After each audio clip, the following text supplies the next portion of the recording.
님 질의해 주시기 바랍니다. 네, 질의 순서를 양보해 주신 홍일학 의원님께 감사드립니다. 박병석 위원님도 양보해 주셨습니다. 제가 오전에 좀 총론적인 거 말씀드렸기 때문에 제 평소 생각나는데 몇 가지 좀 말씀을 드리도록 하겠습니다. 행자부 차관님, 경기도에서 하는 고령화 대책 사업 중에서 카네이션 하우스라는 거 혹시 알고 계십니까? 네, 알고 있습니다. 제가 부지사 때 했던 사업. 예. 그래서 제가 말씀을 드리는 겁니다. 근데 이게 지금 추진이 안 될 그런 입장에 처해 있습니다. 혹시 이유 아세요? 그러고는 저는 구체적인 내용을 이게 아주 좋은 겁니다. 쉽게 얘기하면은 시골 마을에 사시는 분들 중에서 자식이 없거나 아니면 자식이 문제가 있어가지고 혼자 사시는 분들, 현재로선 요양병원 같은 데 가셔야 되는데 사실 그런 데 가시는 것보다 사시는 동네에서 친구분들이랑 여생을 마무리하는 게 최고거든요. 그래서 경기도에서 아이디어를 잘 냈는데 이게 뭐가 문제냐면요. 이 숙박을 했을 경우에 여러 가지 법적인 여건이 안 돼서 화재를 비롯한 안전사고 또 인력 기준이 뒷받침을 못 해주게 돼 있습니다.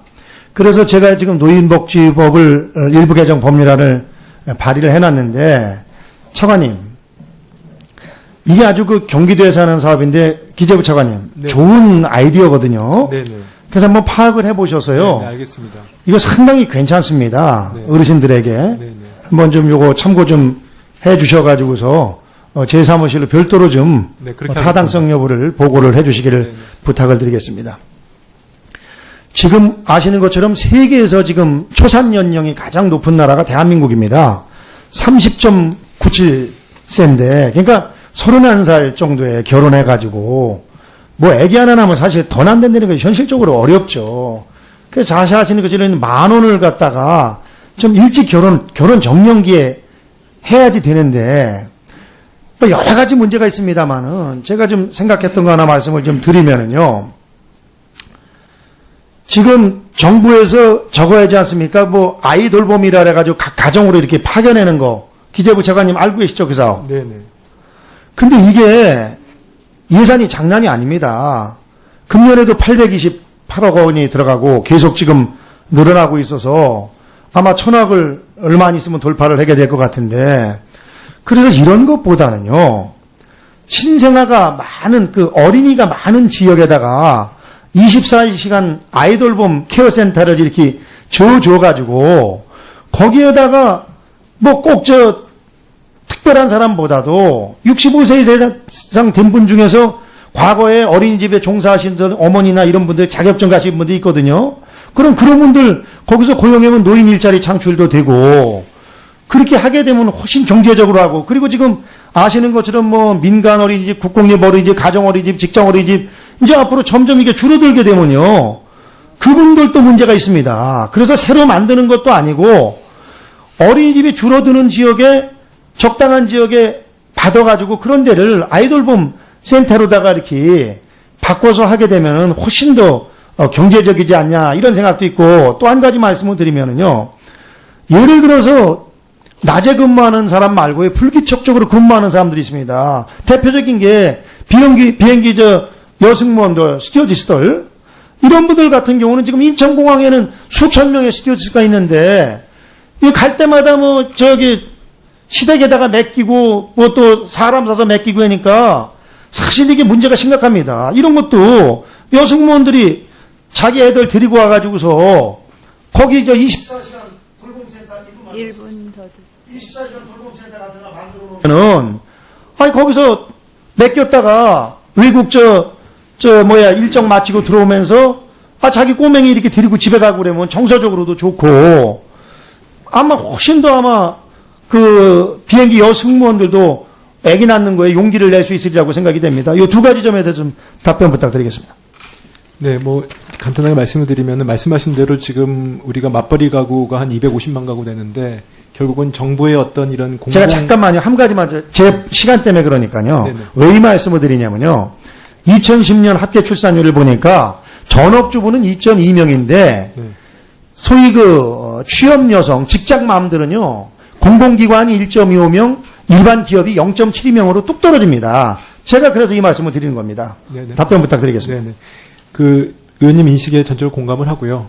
말씀하신 대로 이 공공 아이돌봄 서비스의 다양화, 지금 말씀하신 대로 그런 부분들과 함께 또 민간 돌봄 시장이 어차피 전체가 아까 250만 가구이기 때문에 공공으로만 다 할 수 있는 부분은 아니니까 공공 부분에 우리 효율적인 방법을 또 계속 의원님 말씀하신 대로 좀 저희가 검토를 해보고요. 민간 돌봄 시장의 질 관리를 높이는 것도 같이 병행해서 검토를 해보겠습니다. 네, 김학용 위원님 수고하셨습니다. 다음은 홍일학 위원님 질의해 주시기 바랍니다. 예. 우리 고용노동부 차관님한테 네. 아까 말씀드리다 말았는데 고령자 적합업종 직종이 지금 한 130개 정도 되더라고요. 네. 그러니까 공공부는 47개고 민간부분이 83개인데 굉장히 단순 노무직으로 돼 있습니다. 그러다 보니까 이게 아까도 말씀드렸듯이 잘 안 되는데 이런 것을 좀 더 다양하게 만들 수 있는 방법도 좀 필요할 것 같고요. 또 노동부에는 중장년 일자리 희망센터 31개소, 고령자 인재 은행이 49개소가 있는데 보건복지부는 또 인재 노인 취업 지원센터 190개소가 있습니다. 이렇게 서로 또 중복되는 것도 있고요. 그래서 이런 것들을 조금 서로 부처 간에 서로 얘기를 해서 중복되지 않으면서 좀 다양하게 하는 방법을 하면은 그 수혜자들의 눈높이에도 어느 정도 맞춰지면서 어떤 노령 인구를 좀 직장을 가지게 할 수 있는 길이 열리지 않겠나 하는 생각이 있어서 한번 말씀을 드립니다.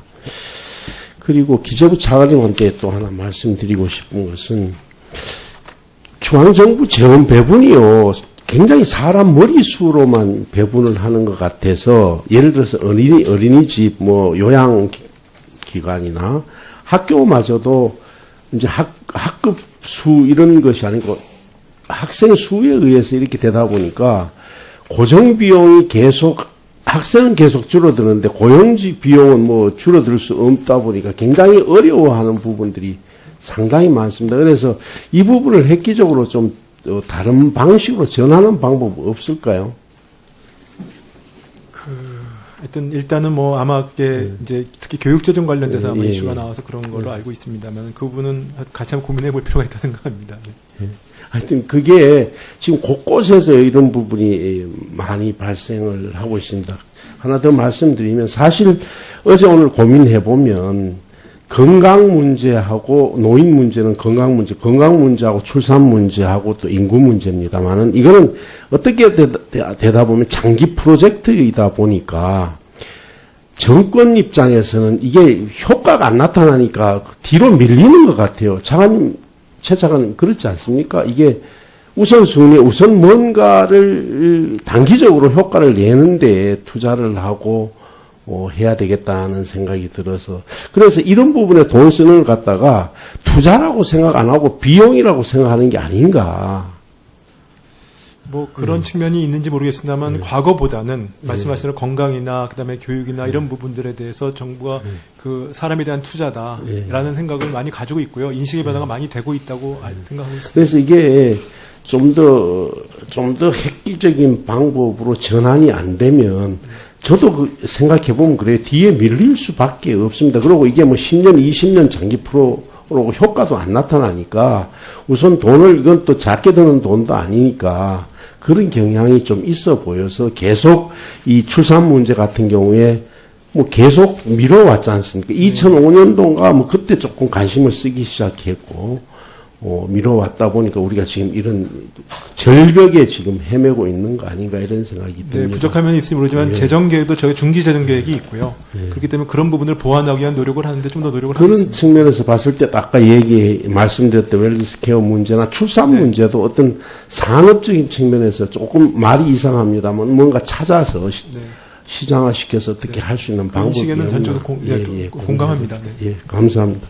예, 이상입니다. 네, 홍일학 위원님 감사합니다. 다음은 박병석 위원님 질의해 주시기 바랍니다.